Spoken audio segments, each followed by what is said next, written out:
नमस्कार दोस्तों, स्वागत करते हैं आपका एक बार फिर बिंदास खबरें में, जहां पर हम लेकर आते हैं देश और दुनिया की ताजा और काम की खबरें। तो दोस्तों बिना देरी किए शुरू करते हैं खबरों का सिलसिला। और इसी के साथ दोस्तों आज की पहली बड़ी खबर के जेलेंस्की के चक्रव्यूह में फंसे हैं पुतिन। कीव से 70 किलोमीटर दूर खदेड़ी गई रूस की सेना। आपको बता दें कि रूस और यूक्रेन के बीच में युद्ध अभी भी जारी है। 24 दिन बीत चुके हैं और आज 25वां दिन है। रूस यूक्रेन के हर शहर को निशाना बना रहा है, पर आपको बता दें कि उसकी निगाहें राजधानी कीव पर लगी हुई है। यूक्रेन ने कीव को लेकर ऐसा चक्रव्यूह रच दिया है जिसे भेद पाने में रूस की सेना अब तक नाकाम रही है। अब यूक्रेन ने दावा किया है कि उसने कीव के पास 30 अहम ठिकानों पर कब्जा कर लिया है। साथ ही ये भी कहा कि रूस की सेना को उसने 70 किलोमीटर दूर खदेड़ दिया है। आपको बता दें कि रूस और यूक्रेन की जंग कितने दिन और चलेगी ये कोई भी नहीं जानता, क्योंकि जब तक कीव पर रूस का कब्जा नहीं होता तब तक यूक्रेन हथियार नहीं डालेगा। रूस चाहता है कि जल्दी से जल्दी कीव पर उसका कब्जा हो जाए और यूक्रेन को बिना किसी शर्त के झुकना पड़े। और इसी के साथ दोस्तों अगली बड़ी खबर की यूक्रेन युद्ध में अब तक 112 बच्चे मारे गए। राष्ट्रपति जेलेंस्की ने पुतिन को दिया संदेश, कहा कि ये बातचीत करने का समय। आपको बता दें कि यूक्रेन में जारी युद्ध लगातार भयावह होती जा रही है और आपको बता दें कि इस युद्ध में सैनिकों के साथ साथ आम नागरिकों के जान माल का भी भयंकर नुकसान हो रहा है। यूक्रेन के अभियोजन जनरल कार्यालय के मुताबिक युद्ध में अभी तक 122 बच्चे मारे जा चुके हैं। वहीं आपको बता दें कि यूक्रेनी राष्ट्रपति वोलोदिमीर जेलेंस्की का कहना है कि रूसी सेना यूक्रेन को हर तरफ से रोक रही है। उन्होंने फिर से रूसी राष्ट्रपति व्लादिमीर पुतिन से सीधे उनके साथ बातचीत करने की अपील की है। जेलेंस्की ने कहा है कि ये मिलने का समय है, बोलने का समय है। मैं चाहता हूं कि खासकर मॉस्को में कोई मेरी बात सुने।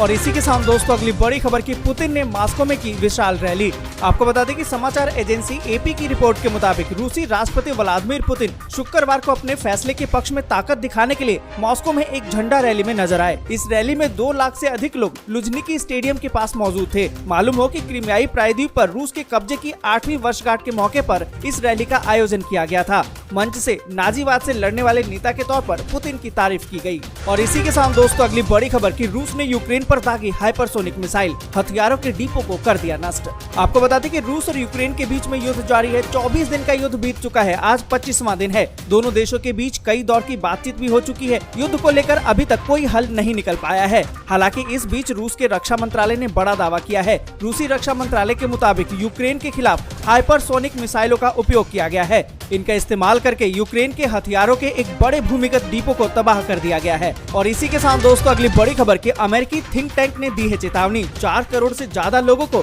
बेहिसाब गरीबी में धकेलेगी ये जंग।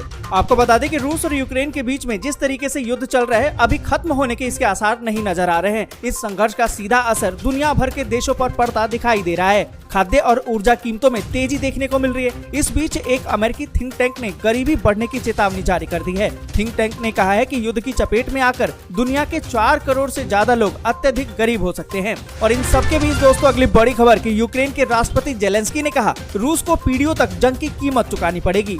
यहाँ पर दोस्तों आपको बता दें कि यूक्रेन के राष्ट्रपति वोलोदिमीर जेलेंस्की ने कहा है कि रूसी सेनाएं बड़े शहरों को घेर रही है और इस तरह की दयनीय स्थिति पैदा करना चाहती है कि यूक्रेन के नागरिकों को उनका सहयोग करना पड़े।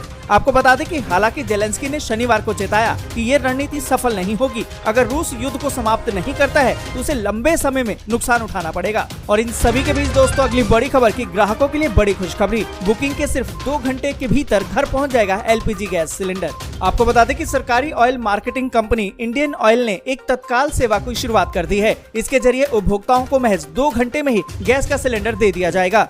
आपको बता दें कि ग्राहक बहुत ही मामूली प्रीमियम पर IVRS इंडियन ऑयल वेबसाइट या फिर इंडियन ऑयल ऐप के माध्यम से इस सेवा का लाभ उठा सकते हैं। इसकी शुरुआत हैदराबाद में हो चुकी है। आपको बता दें कि इंडियन ऑयल समय समय पर अपने सोशल मीडिया अकाउंट के जरिए इन सुविधाओं के बारे में बताता रहता है। अब देखना अहम होगा कि देश भर में LPG की ये सुविधा कब तक लागू होती है। और इसी के साथ अगली बड़ी खबर की अप्रैल के पहले हफ्ते में आ जाएगी 11वीं किस्त का पैसा, पर ये काम पहले कर लें नहीं तो रह जाएंगे खाली हाथ। आपको बता दें कि प्रधानमंत्री किसान सम्मान निधि योजना के लाभार्थियों को 11वीं किस्त की राशि अप्रैल महीने के पहले हफ्ते में मिल सकती है। लेकिन इस योजना का लाभ अब सिर्फ उन किसानों को मिलेगा जिन्होंने eKYC की प्रक्रिया पूरी कर ली है और रजिस्ट्रेशन के साथ साथ राशन कार्ड का नंबर भी अपडेट करा दिया होगा। तो अगर आपने भी अपना eKYC पूरा नहीं करवाया है तो eKYC को जल्दी से अपडेट करवा लीजिए और साथ ही अपने राशन कार्ड नंबर को भी अपडेट जरूर से करवा लीजिए। और इसी के साथ दोस्तों अगली बड़ी खबर कि कोरोना काल से बंद 12 पैसेंजर ट्रेनें फिर से दौड़ेंगी, मासिक पास पर कर सकेंगे सफर।